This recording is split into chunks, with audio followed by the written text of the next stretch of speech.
여러분, 인생에서 최초의 학교, 그리고 가장 중요한 학교는 어디일까요? 가정입니다. 그렇다면 우리 아이에게 최초의 교사, 가장 중요한 교사는 누구일까요? 부모님입니다. 저는 이런 질문을 많이 받습니다. 우리 아이는 집에서 아무 말도 하지 않습니다. 그런데 친구들끼리 모이면 말도 잘하고 고민도 털어놓는다고 합니다. 왜 그럴까요? 이유는 간단합니다. 가정 안에서 자유로운 대화가 이루어지지 않기 때문입니다.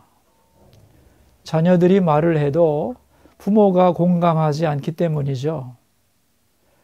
가족들이 서로 편하게 이야기하는 분위기가 되면 자녀들은 저절로 자기 얘기를 하게 되어 있습니다.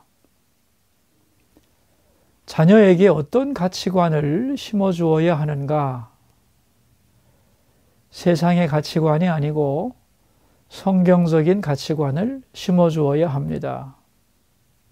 왜냐하면 성경적 가치관이야말로 세상을 바로 보게 해주고 더 성숙한 인간성을 형성시켜주고 인간의 이기주의를 억제하면서 도덕적인 에너지를 공급하기 때문입니다. 탈무드에서는 이렇게 말합니다. 당신은 자녀에게 무엇을 물려주고 싶은가? 대답은 이렇습니다. 내가 부모로부터 물려받은 정신을 물려주기 원하노라. 올바른 가치관, 신앙적 가치관을 물려주는 것이 진정한 유산이라는 것입니다. 돈이나 땅이 아닙니다. 내가 부모님에게 받은 하나님의 말씀, 거기에 내가 실천하고 살아온 경험을 보태서 자녀에게 가르치는 것입니다. 아버지가 어떻게 살아왔는지, 어떻게 역경을 헤쳐왔는지, 어떻게 하나님을 찾고 만났는지를 가르치는 것입니다. 부모가 인생에서 많은 대가를 지불하고 배운 것을 자녀에게 가르쳐야 합니다. 말씀에 근거한 부모의 인생 스토리를 가르치라는 것입니다. 자녀들이 이것을 받아들일 때 그들은 아버지의 인생을 다시 반복하지 않고 그 어깨 위에서 발전해 갈 수 있는 것입니다. 그러나 이것을 가르치지 않으면 부모의 경험은 사장되고 은혜의 단절이 생기는 것입니다. 너무 아깝지 않습니까? 오늘은 이스라엘 사람들의 자녀 교육에 대한 내용입니다. 자녀의 미래를 위해서 꼭 필요한 자녀 교육에 대해 세 가지를 말씀합니다. 첫째는 자녀 교육의 방법, 둘째는 교육의 내용, 그리고 셋째는 그 결과입니다. 첫 번째, 자녀 교육의 방법입니다. 58페이지 맨 밑에 13절입니다.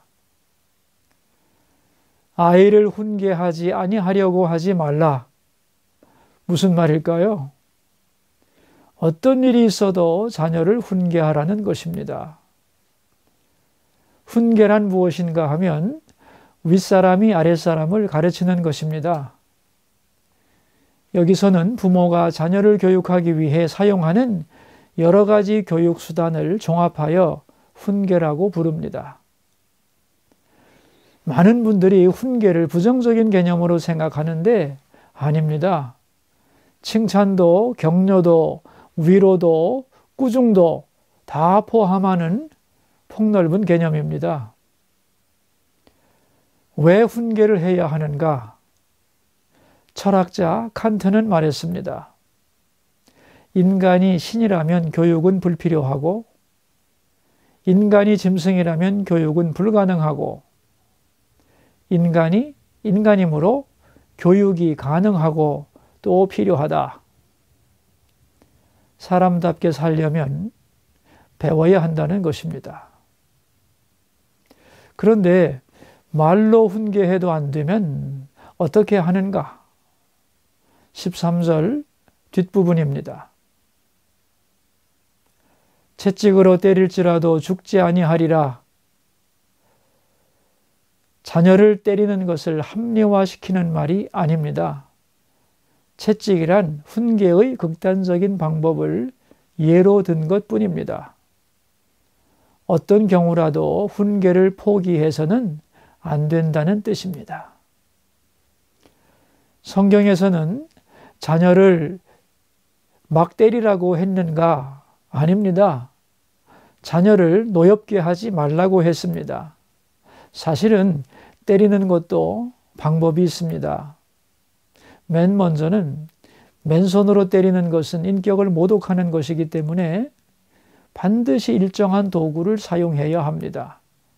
그래서 매를 사용하는 것입니다. 또한 때리기 전에 왜 맞아야 하는지 설명해야 합니다. 내가 맞을 짓을 했지? 그래서 때리는 것이다. 몇 대 맞아야겠니?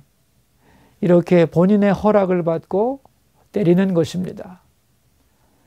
마지막으로는 부모가 자기 감정을 절제해야 합니다. 정확한 기준을 제시하고 설득하고 기다리고 인내해야 합니다. 분노에 붙들려서 감정적으로 때리면 반발하는 것입니다. 이렇게 잘 훈계하면 62페이지 14절입니다. 내가 그를 채찍으로 때리면 그의 영혼을 스올에서 구원하리라. 자녀의 영혼을 지옥에서 건져낼 수 있다는 것입니다. 육체의 체벌을 통해 영혼을 보호할 수 있는 것이지요. 인간은 약하고 또한 악하기 때문에 고통을 통해서 정신을 깨우치고 영혼을 죄에서 건질 수 있습니다. 그래서 부모님의 사랑의 매는 자녀들의 삶을 바꿔놓을 수 있는 것입니다. 두 번째는 훈계의 내용입니다. 경건한 부모님이 자녀들에게 바라는 가정교육의 첫 번째 내용이 뭘까요? 62페이지 15절입니다. 내 아들아, 만일 내 마음이 지혜로우면 나 곧 내 마음이 즐겁겠고, 지혜를 가르치라는 것입니다. 우리는 자녀들의 앞길에 아무 어려움도 없기를 바랍니다. 그러나 아무 일도 없을 수는 없는 것이지요. 세상은 언제나 문제가 많습니다. 중요한 것은 어떤 문제가 생겨도 해결할 만한 충분한 지혜가 있으면 됩니다. 그러므로 지혜가 필요하고 그렇기 때문에 지혜를 사모하도록 가르쳐야 한다는 것입니다.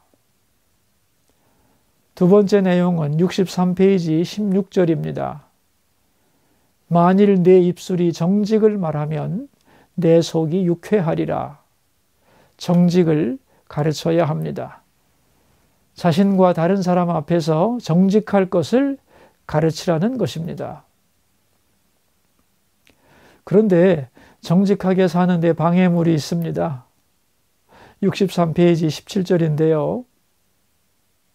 내 마음으로 죄인의 형통을 부러워하지 말고 항상 여호와를 경외하라. 죄인의 형통을 부러워하는 것입니다. 내가 왜 정직하게 살면서 손해를 보지? 적당히 타협하며 사는 것이 낫지 않을까? 이렇게 죄인의 형통을 바라보는 것이 시험입니다. 그렇다면 어떻게 하면 시험에 들지 않을까요? 항상 여호와를 경외하라. 하나님을 경외하는 것입니다. 마지막으로는 훈계의 결과입니다. 64페이지 18절인데요. 정령이 내 장래가 있겠고 내 소망이 끊어지지 아니하리라. 내가 지혜롭고 정직하고 하나님을 경외하면 하나님의 너의 장래를 보장한다는 말입니다. 많은 분들이 미래를 걱정하고 나에게는 소망이 없다고 생각합니다. 그러나 아닙니다. 지혜롭고 정직하며 하나님을 경외하면 하나님이 내 장래를 책임진다는 것을 확실히 믿어야 합니다. 자녀의 미래를 위해 해야 할 일이 뭘까요? 지혜와 정직을 가르치고 하나님을 경외하도록 훈계하는 것입니다. 먼저 우리 자신이 이런 가치관을 가지고 살고 또한 자녀들에게 가르치고 할 때 우리 인생이 후회 없는 인생이 되고 우리 자녀들에게는 확실한 미래가 있게 될 것입니다. 기도하겠습니다.